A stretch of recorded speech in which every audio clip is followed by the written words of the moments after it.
Aloha, everyone. I'm Eva Andrade, and on this episode of Faith in Politics, we are going to be peeling back the layer of motherhood, and we're going to talk to some women that are rowdy, rambunctious, ruling, and just awesome. So let's chat about that.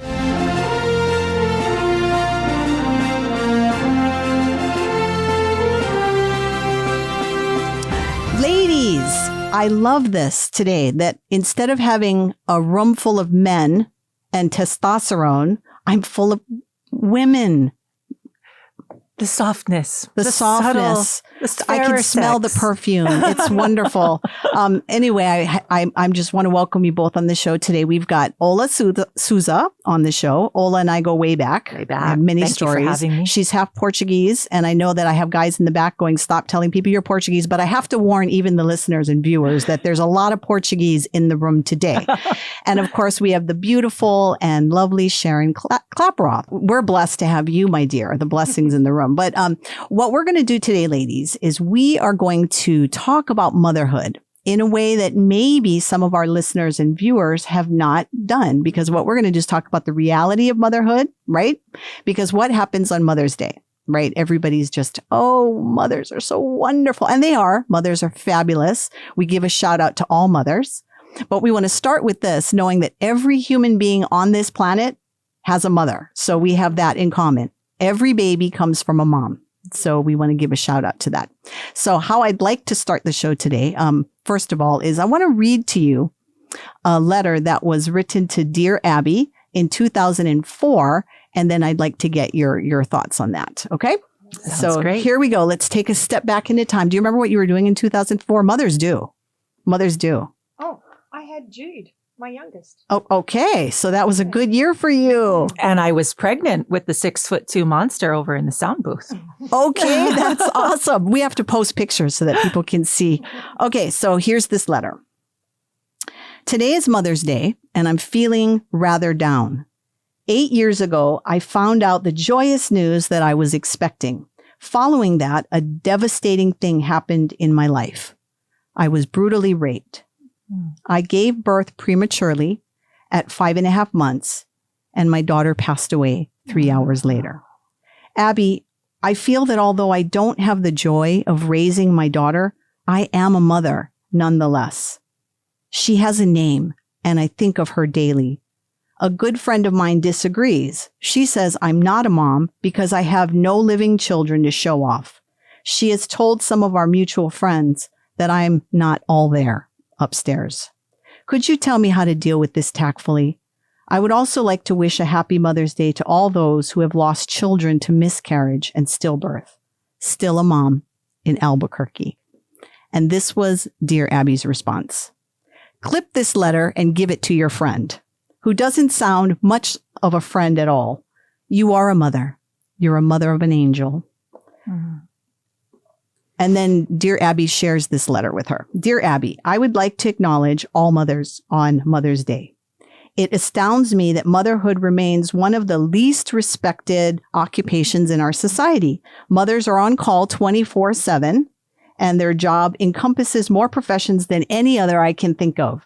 My mother excelled in many roles, including plumber, porter, and at times a platoon sergeant. To get a snapshot of her career, I created the following job description that ranges from A to Z.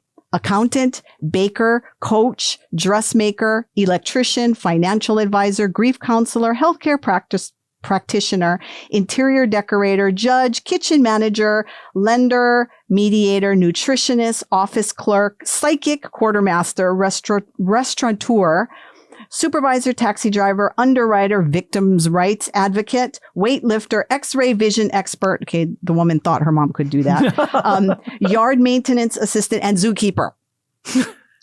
And if you print this, please do so in honor of my mother, Barbara Ergens. I guess that's the person's right. Thank you, Mom, for choosing to be the one. So, ladies, we gave a lot of information there. We just had a 2-minute spur. So, Ola, let's start with you. Thoughts? as we honor moms today, let's keep in mind that there are mothers out there who may have never given birth. We have stepmoms who step up and fill the role of moms for children. So I absolutely agree with the letter that giving birth does not make one a mom. I myself, it's funny. I feel very at home in this setting. You know, our listeners may not all know that I spent a large part of my adult life in radio. But I also walked away from that career twice in my adult life. People thought it was crazy. It's supposed to be great and glamorous. And I was good at it, but I was not passionate about it. And that always begged the question, well, what do you want to do? And I never had an answer until I had my son. And I realized that God creates some women to be moms.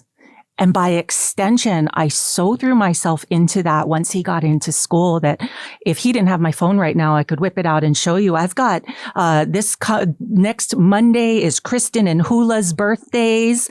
His classmates, his friends. I've just sort of embraced that anti-mom by extension role, so much so. And sorry, very quickly, as you ran down that list of occupations, another short school story with my son. When he was in middle school, they had career day, and I approached the coordinator and I said, I'd like to volunteer for career day. Well, knowing what I had previously done, and I had also just launched my political campaign for office in 2018, she lit up and she said, "That's awesome. Do you want to talk about radio, or are you going to talk about your political career?" And I said, well, I'm neither at the moment. You know, I've left radio. I'm running for office, but I'm not in office. My job is being a mom. That's my job. And her whole expression changed. Like, what do you mean? That's not a job. We're all women of faith. And, I've heard my pastor say more times than I can count, it's the most important job in the world. So yes, it is hard and it's not always pretty. And I know we're going to get into that later, but it should be. Absolutely. I don't know a single mom who wears cotton, perfectly pressed cotton dresses and bakes cookies and has dinner on the table at 6:30 every night. Actually, I do. And I'll bet you I'm not that one. Do you but wear I do. pearls when you cook dinner? And have your apron so that when Pete comes home, You know what? your dinner's I probably on the table? have done it once or twice. Okay. The pearls or the dinner? Maybe both.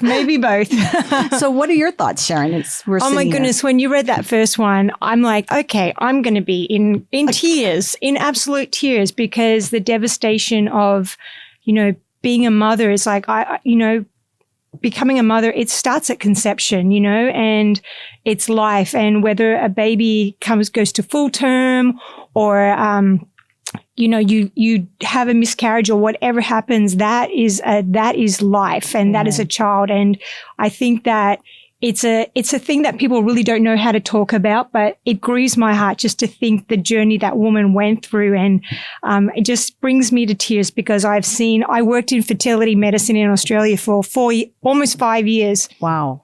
And that environment really taught me the importance of why motherhood is so precious, because I had my children young. We started having kids I was about 23 years old. So I have a 22-year-old son now. Well, we do.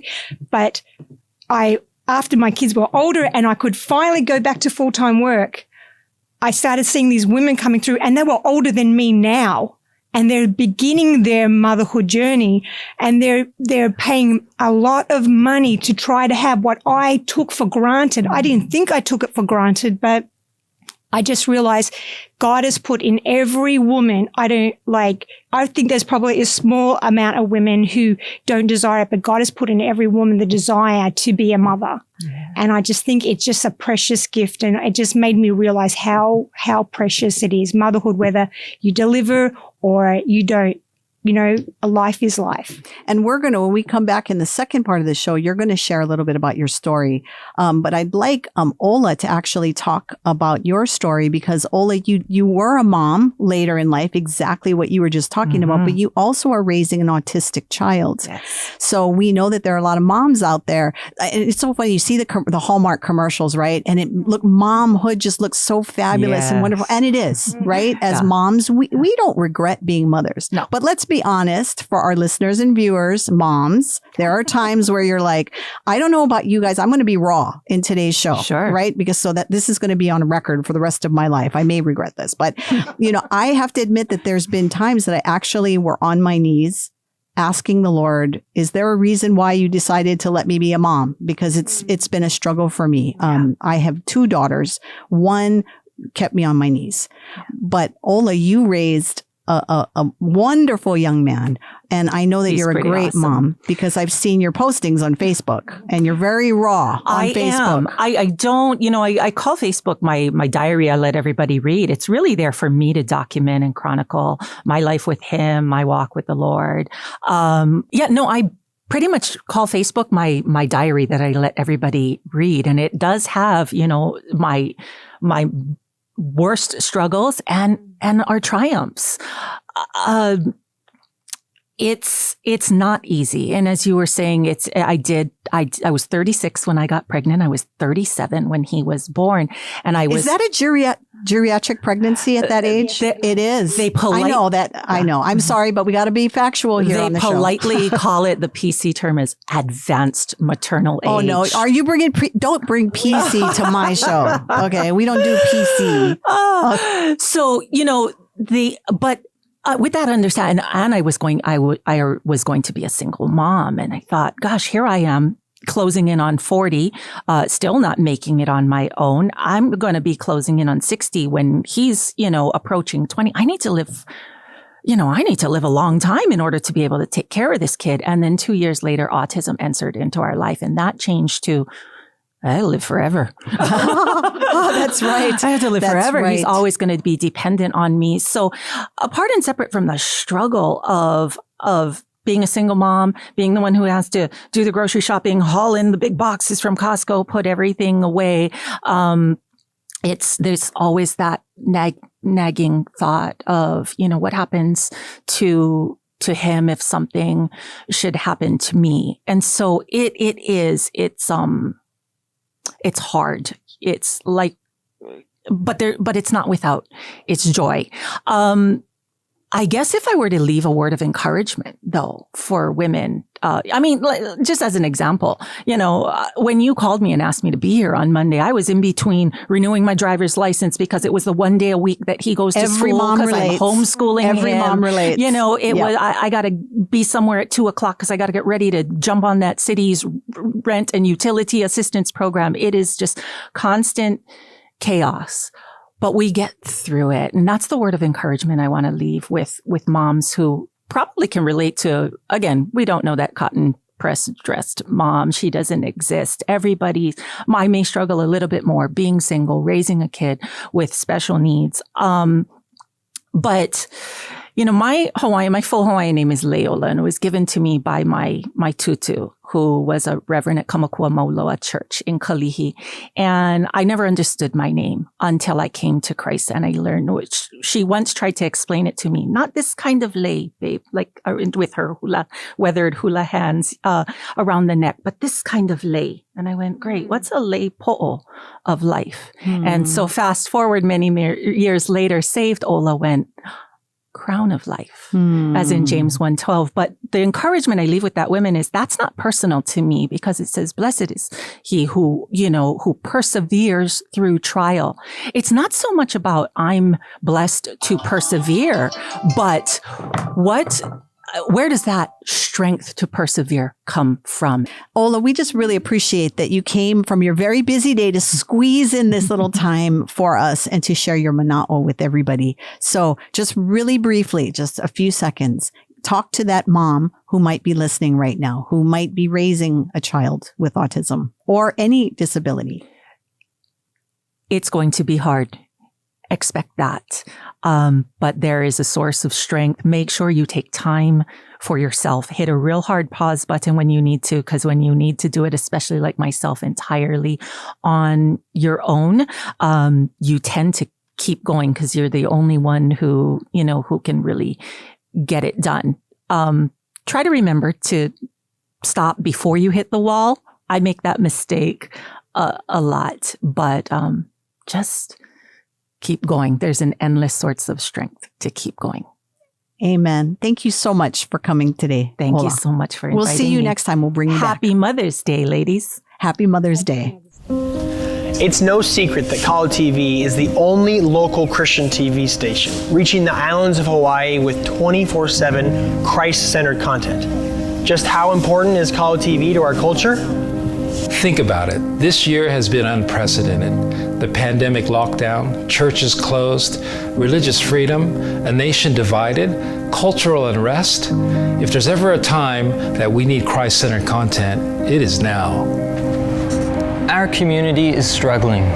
Depression, suicide, unemployment, lack of purpose. Many of us are without hope. In fact, some of us are considered non-essential. Non-essential. That's absurd. In fact, there's never been a more crucial time that the church is essential. We have the hope of Christ, the answer for our time. And Kalo TV is committed to broadcasting the good news across Hawaii. And that's why we're reaching out even more to those in need of God's love. Here's how. We're starting a new initiative called Kalo Outreach, where we're going into our local communities and becoming the hands and feet of Christ. We continue to create new and original programs that will reach every generation with the hope of Jesus. We are adding new local and international programs to Kalo TV. After all, it is our intention to be a bright light to Hawaii and beyond. Look, it hasn't been easy for any of us. In fact, if you need prayer, we are here for you. And if you need encouragement, please tune in, whether it's on air, online, or on social platforms. Our vision is to provide uplifting content. Would you join us as we broadcast the good news? This is our opportunity to come together as a community. Right now is a pivotal time to invest in Hawaii. First and foremost, let's pray together for Hawaii. And for those who are able to, here are some ways that you can give.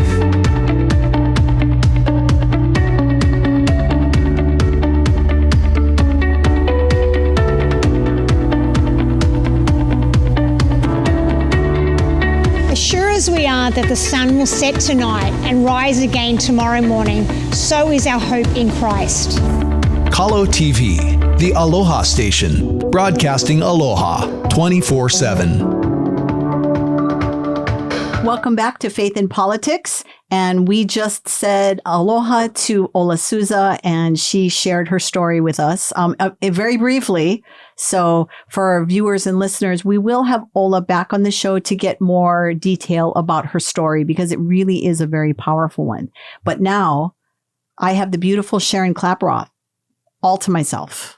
Hi. And all to you. So just between us girls, what I'd like to do for this segment, Shanon, is I think I want to get real and raw about what it's like to raise kids, right? And how many children do you have?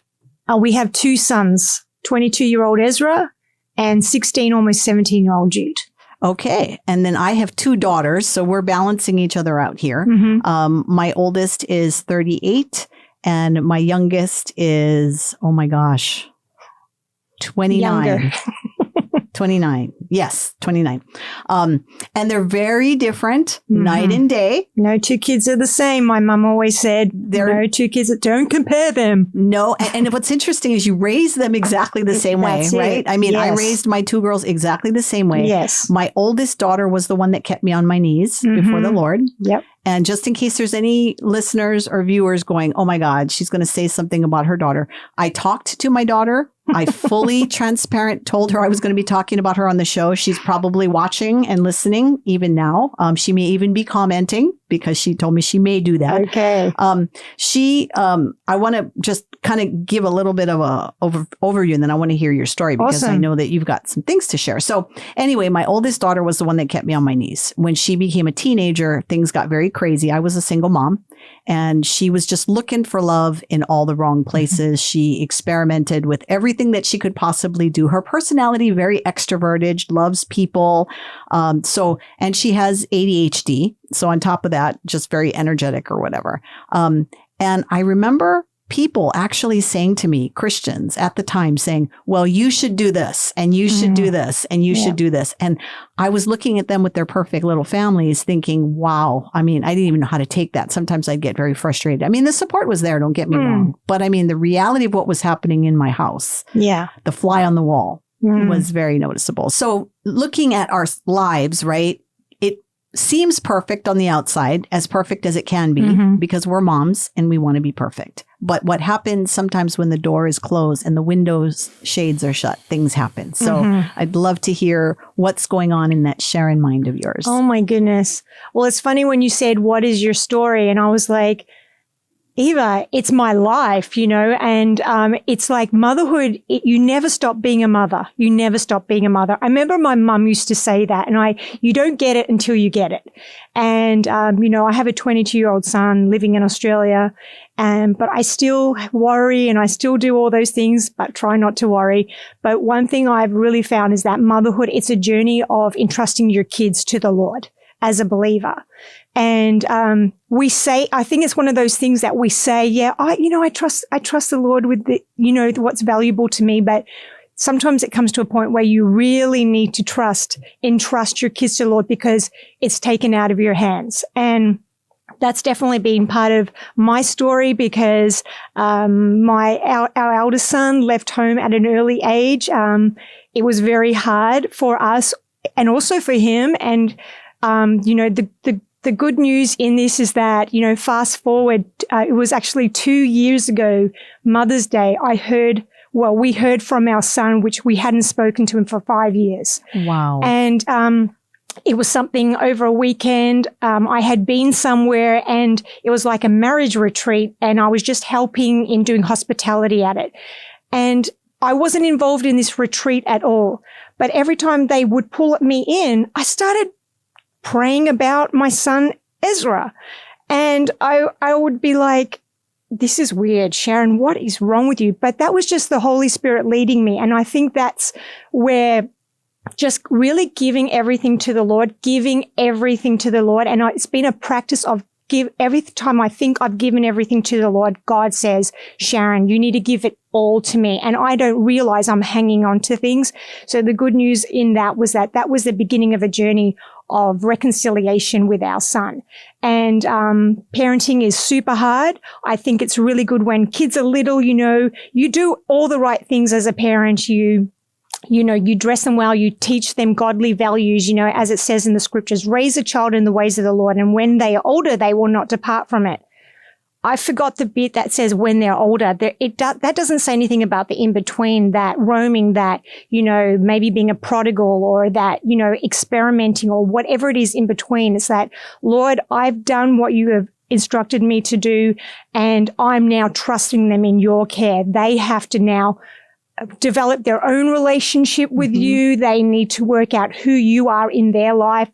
Like, their walk with you does not come through osmosis. It doesn't come off of me. We teach them as well as we can. Faulted as humans as we are, like as parents, we're still learning and walking in our relationship with the Lord. And then our kids need to develop that too. So, we are in relationship with our son now. It's still not perfect, but you know what? Life is not perfect. It's real. It's raw. It's painful. Sometimes it feels like it's 2 steps forward, 1 step back. But one thing is I'm always like, Lord, just do whatever you have to do. And that's been my journey over the past 5+ years of like, Lord, I can't do it. I need you in this. I want my kids to love you more than they love me. And that's like my heart is like, being a parent is that you die to yourself. You just want the best for your kids, even if that means that you go through really hard things and you have to kind of let go, let God, as people say, but it's so, so true. It's true. And it's rewarding, but like you said, to get through the rough patches, I was raised in a house, and my mom is going to be coming on the second half of the show. So she'll be able to tell her side of the story. But I was raised in a house of only boys. Right. I have 3 brothers and no sisters. And so I grew up dying to have female companionship in a way that my brothers had, because I'd watched these close relationships. So when I had my daughters, I said, now I can have that relationship. So the mistakes I made being a mom with my oldest daughter was, as she started to get older, I kind of tried that whole, let's be friends kind of a thing. And then I realized very quickly that doesn't work. And she really needed structure and a strong arm.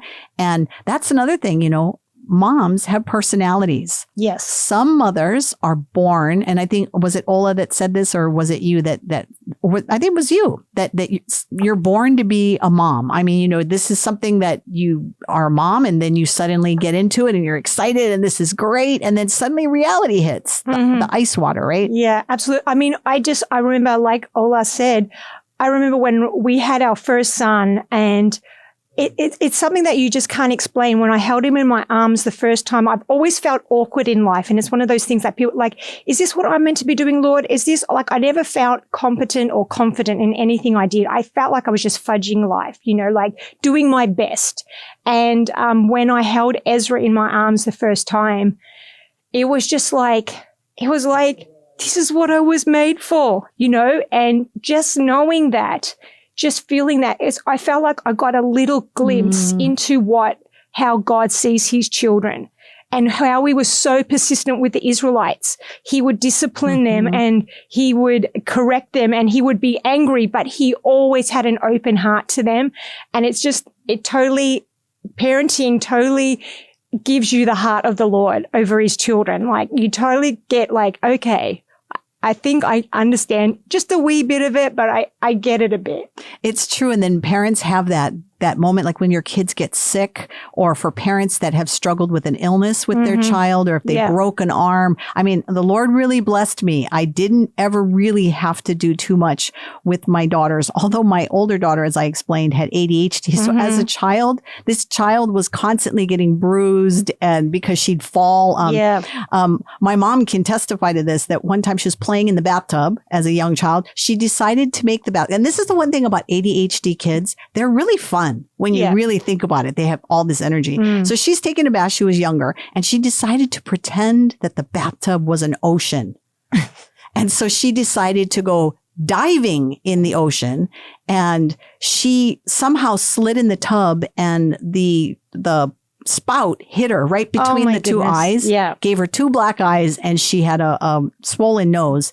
And, going to the doctor, I'm like, they're going to think that I beat this child, and so it was horrifying to experience this. But you're right. My heart would break when she would come home from school, because the kids would tease her, because she talked a lot. Like, she could not turn it off. The kids would tease her. She'd come home. She'd be in tears. My younger daughter would come. Girls experience this. I don't know if you experience this with boys, but oh my God, those teenage years, hormone house. Oh my gosh. I'm going through it now. Like I see the testosterone peaks in my boys. So it's like, sometimes you're just there going, something's happening there, and testosterone peaks. It's very similar to what girls go through hormonally every month, but they don't have it monthly. They have it every now and again, and then I'll just be looking, and I'm like, you just need space.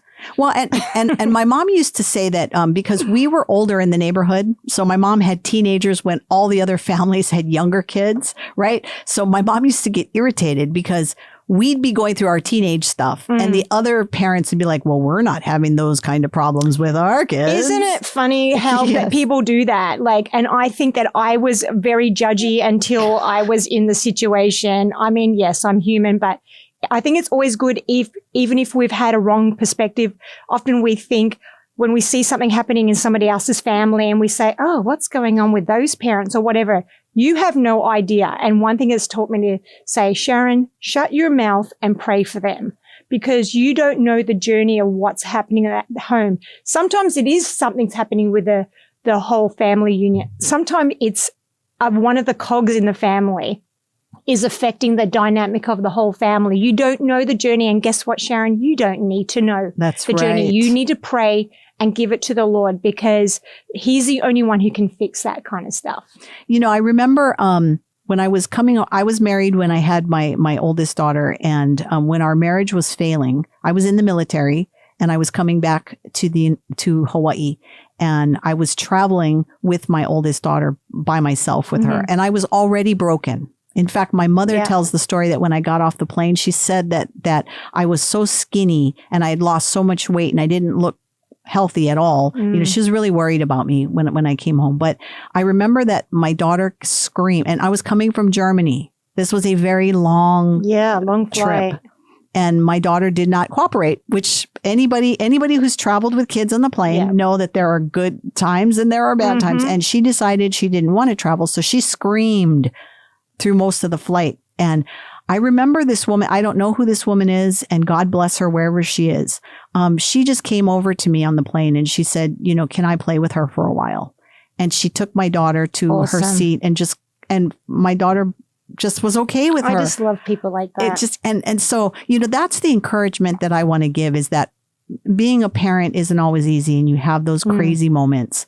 But you can be a blessing to somebody else, as you mentioned, by praying for them. Yeah, absolutely. And reaching your hand out.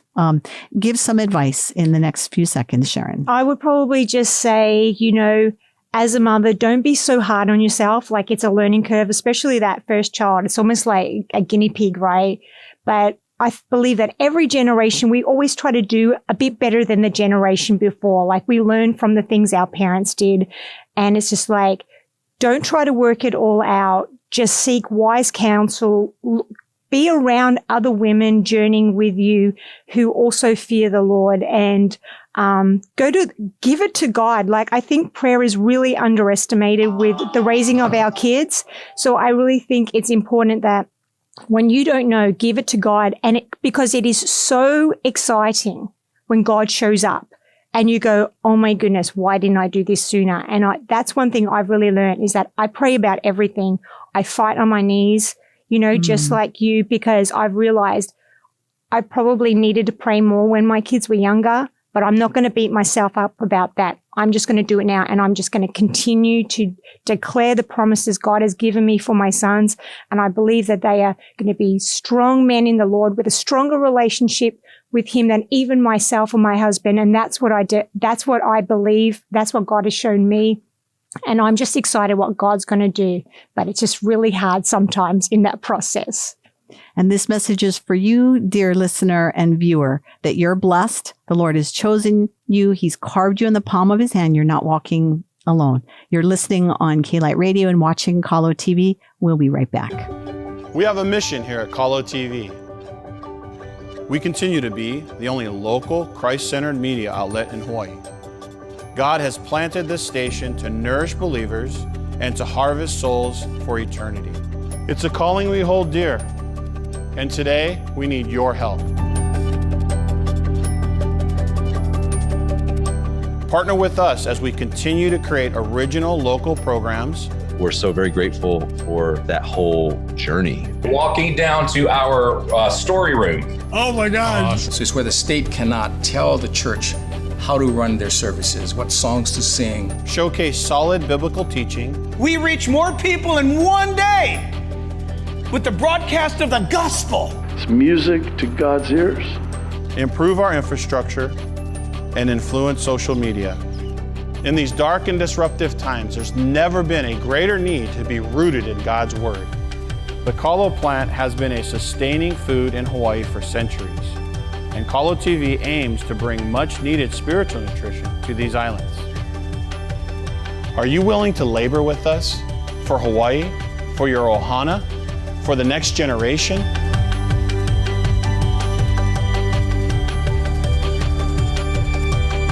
Go to kalotv.com and partner with us today. Welcome back to Faith in Politics. I'm Eva Andrade, and I'm pleased and honored to introduce to the viewers and the listeners my mom, Florence Andrade. Welcome to the show, Mom. I'm happy to be here. Good. I'm happy if you're happy. If you're happy, I'm happy, Mom. Okay. We know this, right? Yeah. So a lot of people, Mom, have been interested in having you come on the show for a couple of reasons. The first one is obviously you're my mom. Mm-hmm. I came from your body. You did. I was your only daughter. You were. So, but you've been pregnant. So I have 3 brothers.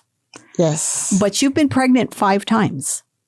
Yes. So the first thing I think would be really interesting is that in the beginning of the segment earlier, I read a letter from a woman who lost a baby. Mm-hmm. And so Mom, you had a miscarriage. What was that like for you? Because you already had 1 child, right? Yes. It was more of a shock, I think. I had been spotting a little. The doctor wasn't concerned about it. So when it happened, it was a complete shock. So Mom, do you feel like you lost a child? I mean, is there like a piece of you that's missing? Yes. I knew it was a baby, and I knew that there wasn't anything I could do. The doctor came in and told me, it's Mother Nature's way of throwing off an imperfect child.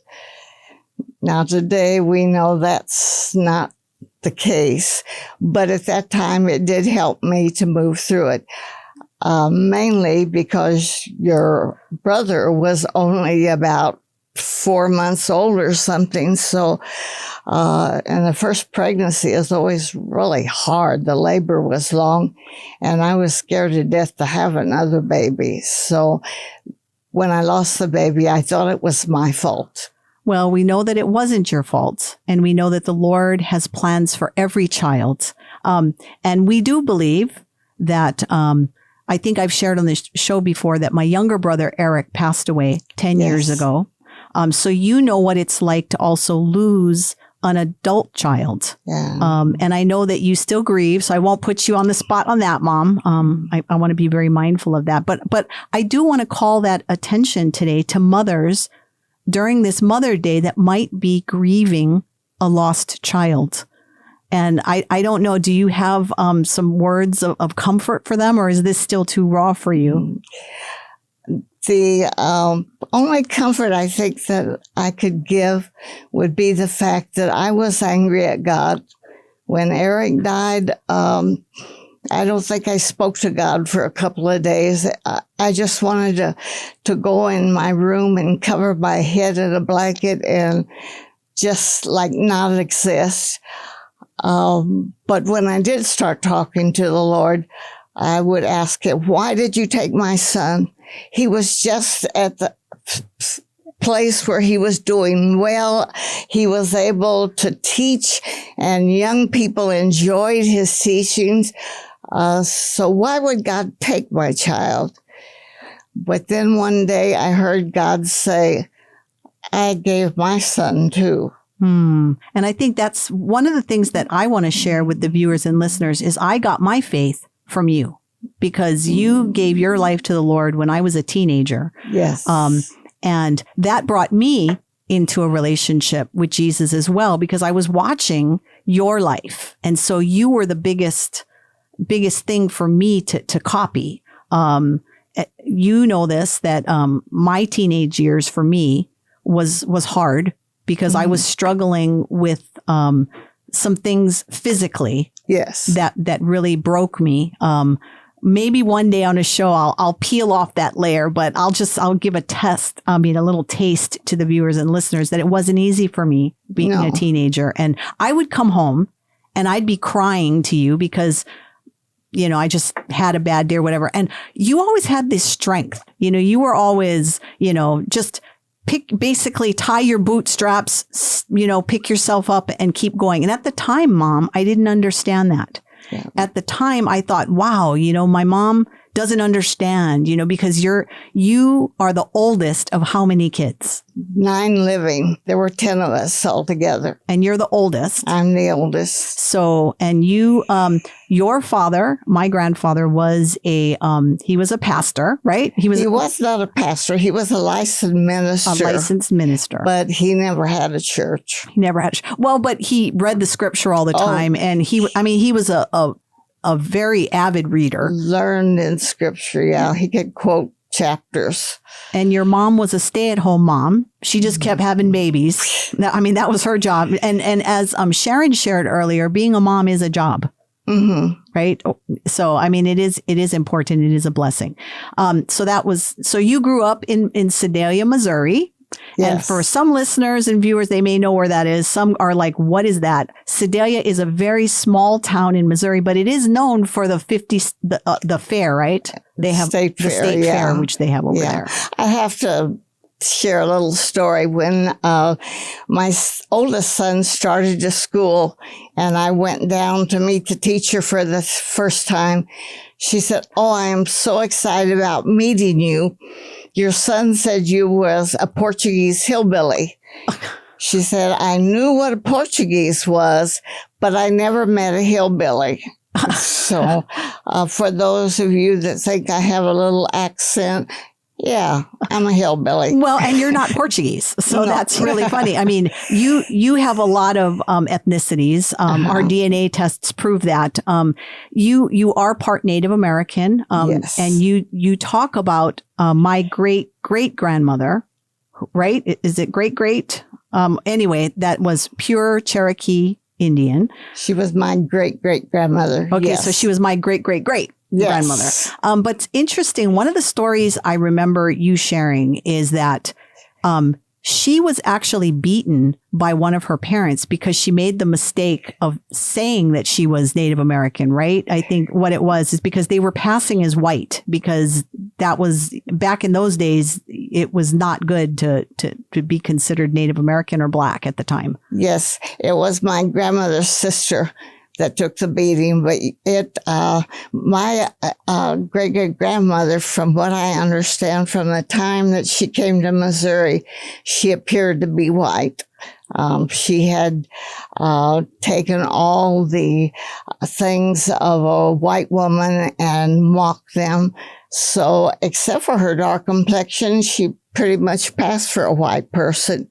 And therefore, the kids were told never ever to tell anybody that they had a Native American blood, because they could still be put on the reservation.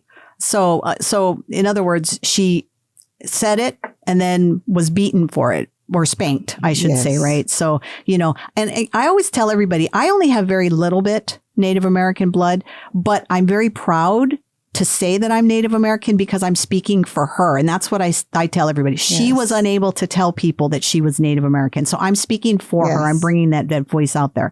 Now, you met and married my dad, and he's a local boy. He was born and raised on Maui.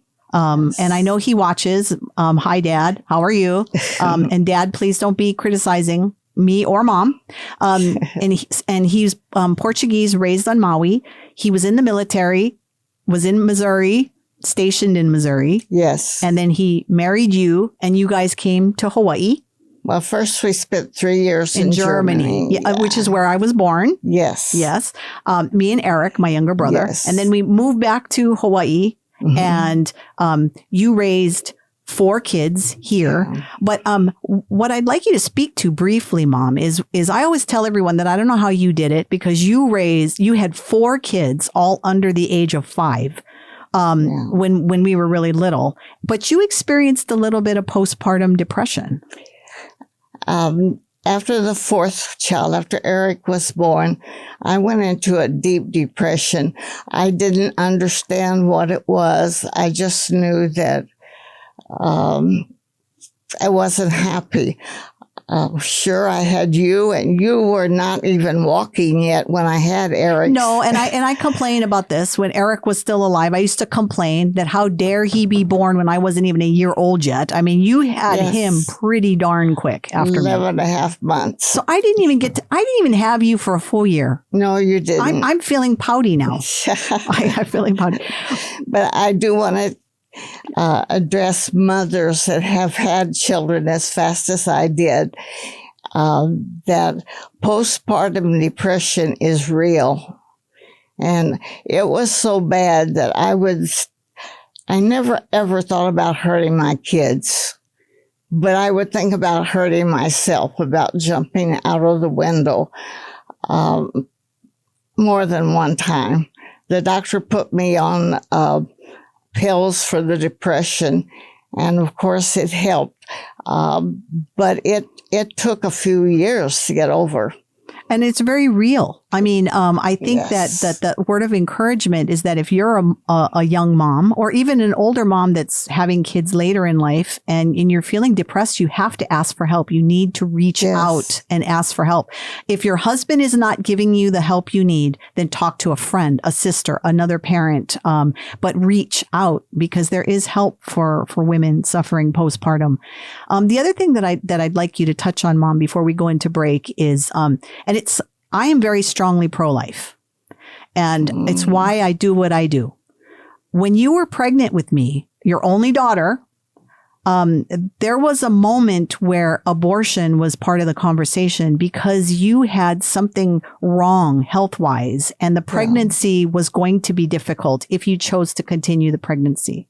Yes. And you chose to have me, but for those moments where you had to make that decision, let's talk about that briefly. I mean, how were you able to process this? You have a doctor saying that maybe abortion might be an answer. There was no thought of abortion. In fact, I figured that, I'm going to go through pain for 9 months and can't do anything about it. I had partial obstruction in my intestines. But God is so good. I never had any problems the whole pregnancy. That's because I was in there. and even then, I was just soaking in all of the blessings that was going to be part of my life because you chose to continue the pregnancy. And so I just want to, encourage the moms that are listening right now, maybe those who might be suffering postpartum or those who might be just struggling with having little kids and you just feel horrible. Or maybe you're a mom who's lost a child.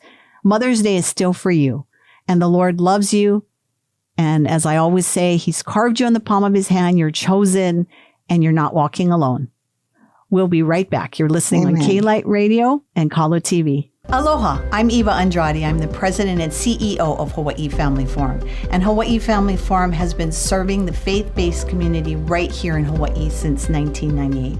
What we do is we identify like-minded people in the community, we educate them, we motivate them, and then we activate them, standing on the foundational principles of Micah 6:8, which says, "What does the Lord require of you but to love justice and to do mercy and to walk humbly with your God?"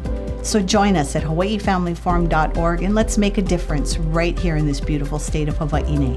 Mahalo. Welcome back to Faith in Politics. We are joined with my mom, Florence Andrade. People that know her and love her call her Flo. My mom and I kind of touched on this a little bit on the segment before, is that when I was a teenager, things were really rough for me. I had a really rough teenage years. And I remember thinking that, wow, my mom, she's so strong. I always felt like I couldn't come to you with problems because I felt like you'd be like, you can handle this, because you were a strong woman. You were very, very strong. You went through nursing school. You were married to my dad. So you're a very strong woman. Your personality, people would say you're probably a type A personality. Those that have done the personality tests will know that you're a choleric. Yes. You like to be the boss of things. And I'm not that way. I'm more of a sanguine, melancholic type person. And so we had a hard time connecting when I was growing up. I liked to wear makeup. You were not into makeup. You know, I liked frilly, frou-frou-y things, and you were just straightforward and you liked things clean. But as I got older, I began to really appreciate your strength. Thank you. And I know that when I was going through my divorce and things were tough, being a single mom for me, I could always count on you and Dad to just always be there and to, help me through those rough times, right? And you know what it was like raising Amy, my oldest daughter. Yes, I do. Who has kept me on my knees. And she's kept you on your knees. You're praying for all of your grandkids and great grandkids. And that's important. But what I want to say is that it took Amy 38 years to start to get her life together. Yes. She struggled as a mom. It was very hard for her to be a mom. She wasn't in a place, she had 4 kids, that she could be a mom, and she struggled. And so much so that a number of years ago, I got custody of her oldest son. So my oldest grandson, which he's graduating from Mililani High School. Shout out to Mililani High School. He's graduating this year. And then he will be on a flight to go back to live with his dad now that he's an adult. And so this has been a lot of struggles in our lives with just all the craziness. But I want to share a couple of things with you because I think that some moms may need to know that there is hope at the end of the road. Yes. So here Amy is 38 and she's getting her life together now. She's holding down a job. She was able to buy a new car. She's, starting to put down roots. So she sent me this text. And she wanted me to share it. What my mom means to me. Well, for starters, she was the kind of mom that backed me up no matter what I did.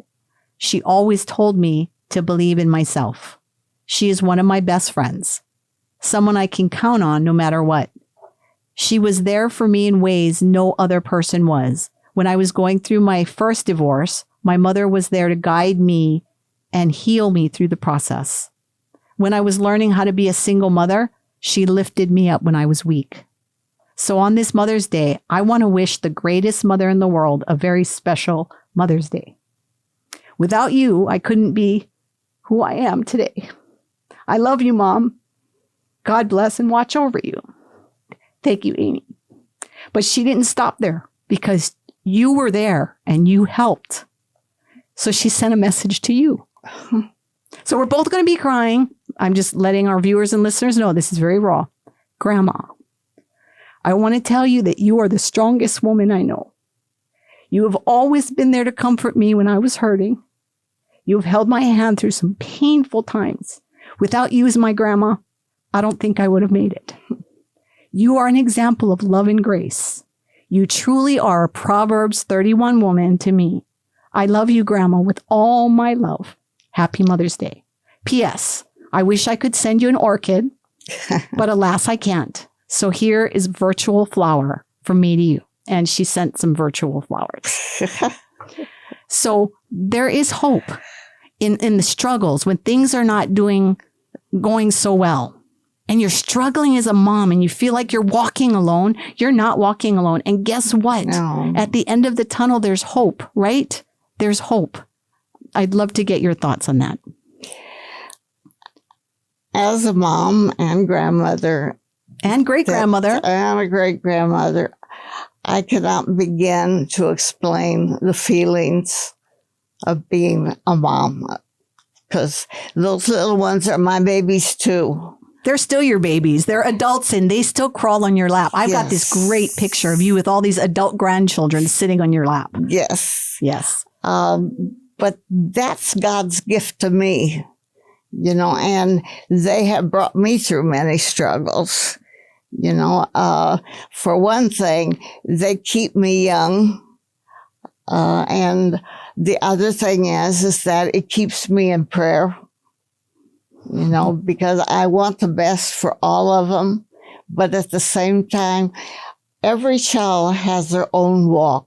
there's no grandchildren to God.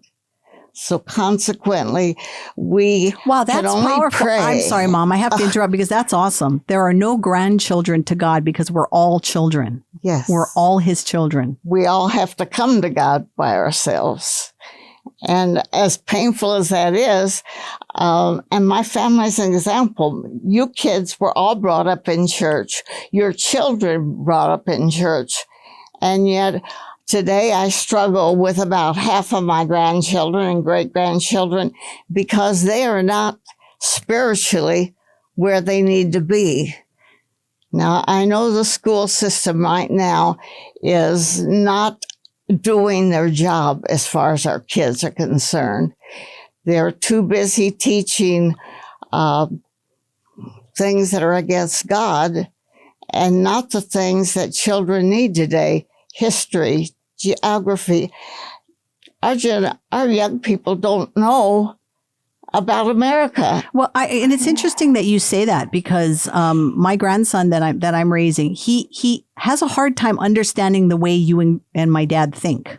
You know, he's like, that's so old fashioned. And it is true that this generation that's coming up, they are being taught and raised differently. I mean, I know when I was in school, we were taught to respect authority. So if you were wearing a police uniform, if you were wearing a pastor's collar, I mean, so, you know, Yes. we just treated people with respect because of what they wore on the outside. Now, having said that, I understand that there have been some bad pastors that have done some bad things. There have been some police officers who have done some bad things. But at the same time, we should still have respect for the authority. And that's not happening anymore. That's not what we're seeing. And one of the things we do here on Faith in Politics is try to pull all this together, you know, get to the heart of why we're in the situation that we're in. And I know it's hard for you. I watch you and Dad watch the news. And I laugh because I watch your facial expressions and you can't believe that this is America. Yes. You know, did you ever think that you'd be wearing a mask every day, all day when you're out in public? Dear God, I'm beginning to be afraid I'm going to die with that mask. Well, let's hope not. But you know, and Dad and a lot of stronger people like Dad, you know, will argue with the TV, right? I mean, somebody will say something and then I hear him arguing with the TV. But we're definitely in a strange place. But I'd like to thank you for coming on the show today, Mom, and just telling people a little bit about what happens in the Andrade household. So thank you for joining us today. My pleasure. I do have to tell everybody here that I would never have believed you would have been here. Because you grew up the kid that hid in your room when people Absolutely. came. And I still hide in my room. You know, after I do all this and I go home, I hide in my room. And then I get all the text messages from Pete and Malala and Jake. No, that's not Jake. All the guys. And I say their names because, as always, we appreciate the partnership of Calo TV and K-Light Radio. Yes. That there is a lot of hearts and hands that goes on behind the scenes to make this program happen, and we want to partner with you. So please reach out to Calo TV and find out how you can partner to make this show happen. And always listen to the great programming on K-Light Radio, because there are some great teachings out there that'll enrich you. It'll encourage you. And so reach out and always send me an email at eva@calotv.com if you have a topic or you just want to give a shout out or you just want to say something. Thank you for everybody who reached out last week, by the way. I got a lot of emails and I'm getting through all that. You'll get your pocket constitutions. So thanks for letting us know. And please make a donation to Calo TV. We cannot continue this show without partners like you. And I know the Lord's moving in your heart right now. So write that check to Calo TV. And thanks for listening. We'll see you next week when we bring Jim Hochberg back for Faith in Politics. You're listening to K-Light Radio and watching on Calo TV. Mahalo, everybody.